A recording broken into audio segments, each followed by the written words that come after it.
से निवेदन है, अमावस्या के दिन शाम के समय प्रदोष काल में नदी के तट पर जाओ, कुएं के तट पर जाओ, बावड़ी पर, तालाब पर, कहीं पर भी जाकर दिया जरूर जलाओ। नदी तालाब बावड़ी नहीं हो तो पीपल के पेड़ के नीचे, बेलपत्री के पेड़ के नीचे या बट के पेड़ के नीचे जलाओ। और शाम के समय जब प्रदोष का काल हो, शाम का समय हो, सूर्यास्त का समय हो, भगवान आर्यमा स्वामी पूर्वजों को लेने, पितरों को लेने आए, तब आप एक दिया घी का जला देंगे दक्षिण की ओर मुख कर कर, तो वो कुछ वर हो सकता है। अगली श्राद्ध से पहले बाबा आपको घर, मकान, जमीन, जायदाद, संपदा सबका दे। कृपा उस पर विश्वास रखिए, भरोसा। तब तो लोग गाते हैं जय जय पितर जी। आप दिल से, मन से नहीं है ना कुछ देने के लिए, आप ब्राह्मण को भोजन कराने का भी नहीं है, आप गाय को नहीं दे सकते, कम से कम शाम को दिया तो लगा सकते हो, थोड़ा सा कंडा जलाकर घी शक्कर तो छोड़ सकते हो, थोड़ा सा भोग लगा सकते हो। श्राद्ध पक्ष में किया गया दान, श्राद्ध पक्ष में किया गया पुण्य, ये हजारों लोग जो लगे हुए हैं आजीवन भोजन भंडारे के सदस्य बन रहे हैं, श्राद्ध पक्ष में 1 रुपया भी अगर आप दान कर रहे हो, पुण्य कर रहे हो, सत्कर्म कर रहे हो, आपके द्वारा दिया गया धन अगर ब्राह्मण भोजन कर रहे हैं, भंडारे में लग रहा है, गौ माता में लग रहा, मंदिर में लग रहा है, जीवन की सार्थकता है तुम्हारी कि बाबा तुम पर कृपा करा हुआ है। ये उसकी उदारता, उसकी करो। नहीं कुछ आपके पास में, थोड़ा करो पर करो जरूर, थोड़ा करो, करो जरूर।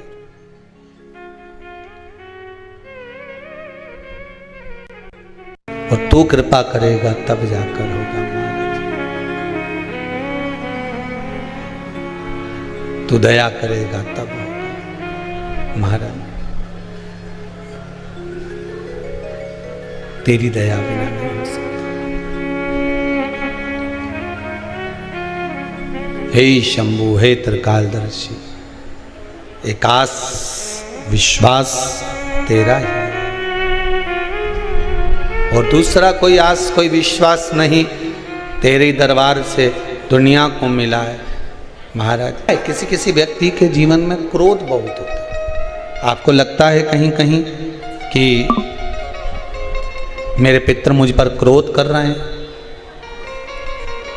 आपको कभी कभी लगे कि मेरे ऊपर पितृ दोष लगा हुआ है, या पितरों का श्राप लगा हुआ है, या हमारे यहाँ पर लोग अधोगति में ज़्यादा मर जाते हैं, हमारे यहाँ ये काम ज़्यादा हो जाता है, तो निवेदन है, श्राद्ध पक्ष चल रहा है, प्रयास करिएगा एक चावल की कटोरी में, कटोरी के अंदर थोड़ा सा चावल रख लीजिए कच्चा, उस चावल की कटोरी में एक बेलपत्र, थोड़ी सी दुर्वा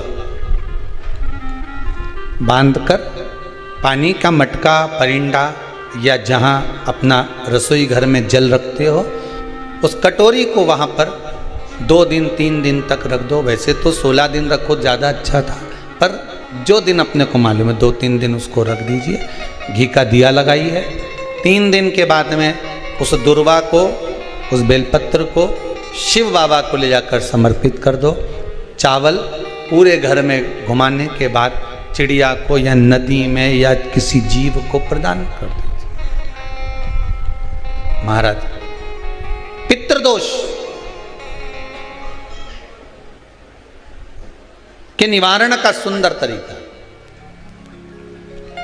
कल आपको कथा में कहा था, अगर हम ब्राह्मण को भोजन नहीं करा पा रहे, गौ माता को भोजन नहीं दे पा रहे, श्वान को, कुत्ते को भोजन नहीं दे पा रहे, कौवे को भोजन नहीं दे पा रहे हैं, किसी कारणवश हम श्राद्ध नहीं कर पा रहे हैं, किसी कारणवश हम पूर्वजों को नहीं मना पा रहे हैं, ऐसा कोई घर नहीं जिसके घर के पितृ श्राद्ध पक्ष में पृथ्वी पर नहीं आते।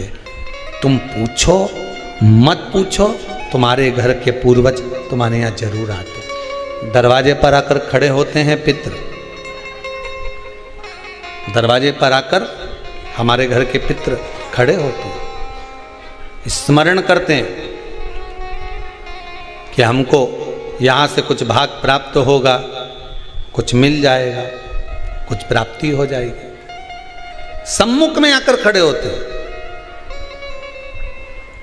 एक पहले नैमिषारण्य में कथा सुनाई थी जटा और मठा की, आप लोगों को स्मरण होगा। दो भाई हैं सगे। जटा की पत्नी बड़ी तेज थी, उसने पूर्वजों का पूरा धन अपने पास में रख लिया। श्राद्ध पक्ष में जटा और मठा की कथा का स्मरण होना चाहिए, पितृदोष से मुक्ति होती है। जटा की पत्नी बड़ी तेज थी, अपने पूर्वजों का धन पूरा रख लिया। एक दिन जटा की पत्नी ने जटा से कहा, मठा की पत्नी बड़ी तेज थी और मठा की पत्नी ने सब कुछ अपने पास में रख लिया। एक दिन मठा की पत्नी ने अपने पति मठा से कहा, सुनो स्वामी, एक काम करो। मठा ने पूछा, क्या? अब तुम्हारे भाई का तो कोई रोल रहा नहीं है, सब कुछ अपने पास आ गया है, क्यों फालतू का खर्चा करते हो, उसको घर में रखते हो, अलग करो। मठा ने आज जटा को बुलाया, जटा सुनो, अब हम तुम्हारे साथ नहीं रहना चाहते, जाओ। वही वाली बात आ गई, देख लिया संसार हमने, सब मतलब के यार हमने देख लिया। तुम देते रहोगे, दुनिया को अच्छे लगोगे, देना बंद कर दोगे, दुनिया के लोगों में बुरे हो जाओगे। कोई तुम्हारे यहां मांगने आया, भैया देना 10,000, तुमने निकाल कर दे दिया, जी जी बहुत जोरदार, काका जी बहुत जोरदार। और दूसरी बार मांगने आया और तुमने नहीं दिया, फिर तो फोन आना ही बंद। सब मतलब के यार हमने देख लिया, देख लिया, कौन पूछे भी। मठा ने हटा दिया जटा को, जटा चले गया। जटा ने कहा, भैया कुछ प्रॉपर्टी का हिस्सा तो दो। काय की प्रॉपर्टी? तूने माँ बाप की सेवा करी? भैया सेवा तो मैं नहीं करी ना, कौन ने करी?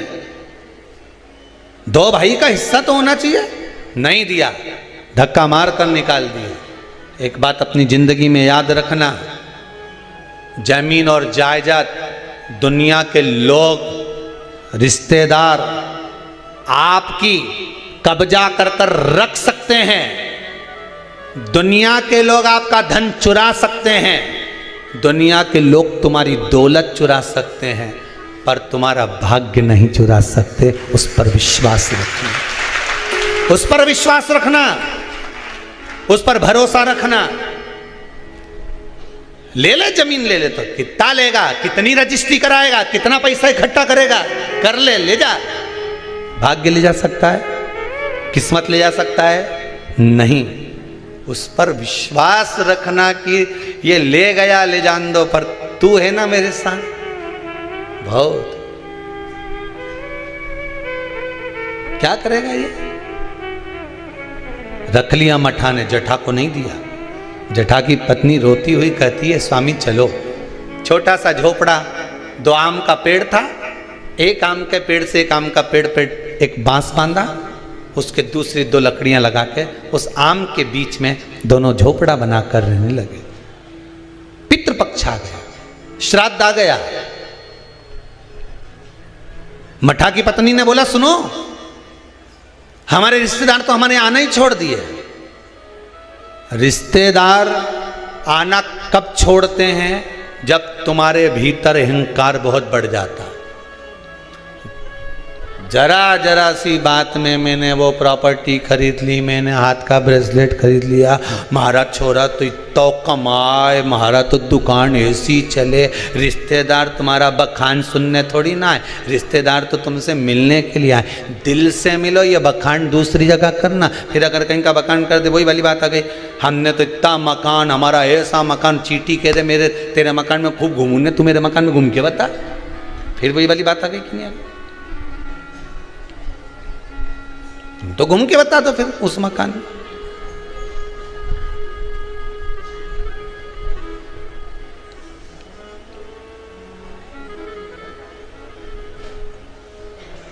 घूमो जितना घूमो। अब अपने जोरदार कलर करवाया मकान में, कितना जोरदार जोरदार फर्नीचर बनवाया, और कोई देखने नहीं आए तो काय का मतलब। एक काम करो, तुम्हारे पिताजी का श्राद्ध आ रहा है, तुम्हारे दादाजी का श्राद्ध आ रहा है, श्राद्ध पक्ष आ रहे हैं 16 दिन श्राद्ध के। एक दिन ऐसा कर लो, सारे रिश्तेदारों को बुला लो श्राद्ध में, पंडित जी के भी बुला लो, और सुनो अपन श्राद्ध करते हैं, सारा रिश्तेदार आएगा तो अपना मकान देख के तो जाएगा। श्राद्ध करा, ठीक है, खीर बनवाई, पूड़ी बनवाई, सब बनवाया।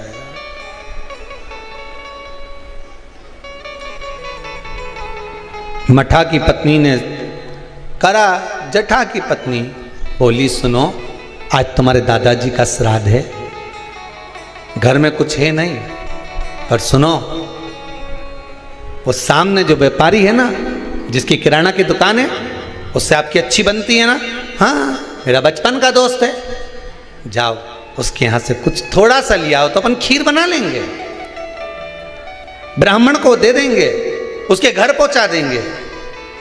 ब्राह्मण नहीं लेगा, नहीं आएगा तो गाय को दे देंगे, स्वान को दे देंगे। जाओ, वहां गया, सब मतलब के यार सबको। मित्र ने कहा भाई देख, देने को मैं शक्कर दे देता, सामान दे देता, मना नहीं है, पर अब मैं दे नहीं पाऊंगा क्योंकि तेरी कमाई का स्रोत नहीं है। बैंक भी लोन उसी को देती है जिसकी फाइल में कमाई का स्रोत दिखता है। सही है कि गलत है? लोन लेने वाले जानते हैं, तुम्हारी कमाई देखेगी पहले बैंक, वहां से कितना आ रहा है, कमाई कितनी हो रही है, सर्विस में कितना मिल रहा है, उसमें ये कटवा देगा। बैंक लोन तब देती है जब तुम्हारी कमाई का स्रोत दिखता है। दुनिया के लोग आपको जब तक देते हैं जब तक तुम्हारी कमाई का स्रोत दिखता है, पर महादेव तुम्हारी कमाई का स्रोत नहीं देखता, महादेव तुम्हारी भक्ति का स्रोत देखता है। तू भजन कितना करता है। क्या देखे, बच्चे भूखे थे, माँ से भोजन मांग रहे थे, माँ 5 दिन से अन्न नहीं खाया, दे देना माँ। माँ कहती है नहीं है माँ, फिर कंडा जलाकर तूने ये घी और गुड़ कहाँ से ला कर दिया? बेटा पितरों के लिए लाई थी, मांग कर लाई थी, तुम्हारे लिए नहीं है। एक काम करो, मैंने हंडी रख दी है, एक बर्तन रख दिया, भगोनी रख दी, उसको प्लेट से ढक दिया, उसमें भोजन रखा है, मैं 2 दिन बाद दे दूंगी। बेटों ने जाकर देखा तो उसमें भोजन नहीं था। माँ तू रोज तो वो भगोना दिखाती है, पात्र दिखाती है और कहती है भोजन मिलेगा। 3 दिन हो गए माँ, 5 दिन हो गए, नहीं मिला माँ, और 2 दिन का बोलती है। कोई बात नहीं। पित्र वापिस आए, दरवाजे से लौटकर वापिस घाट पर आए। घर का बेटा दिया जलाने के लिए आया नदी के तट पर। पित्र आचमन कर रहे थे पानी का। शाम के समय पर आर्यमा स्वामी ने पूछा, बोलो पितरों, तुम्हारे भोजन करने के बाद किसके घर में क्या देना है बता दीजिए।